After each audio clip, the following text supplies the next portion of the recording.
La cinquième éruption de l'année est-elle en passe de s'arrêter? Nous posons la question à Aline Pelletier, directrice de l'Observatoire volcanologique, en direct par téléphone. Bonjour.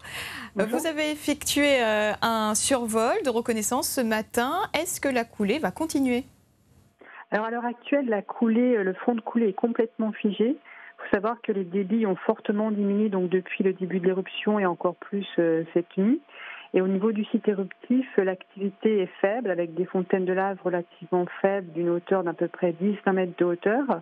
Et ce matin, à 8 heures, lorsqu'on s'était déposé sur le site éruptif, il n'y avait qu'une seule coulée d'active sur à peu près 300 mètres de longueur à partir du site éruptif, donc assez loin en fait de la route. Et il faut savoir que donc les deux fronts de coulée, à la fois celui qui a contourné le piton du Tremblay hier soir et celui qui est à peu près à 200-250 mètres de la route, sont pour l'heure actuelle complètement figés.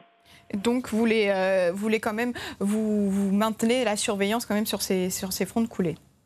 Bien sûr, on maintient la surveillance d'une manière générale tous les jours sur le volcan et encore plus lorsqu'il y a une éruption.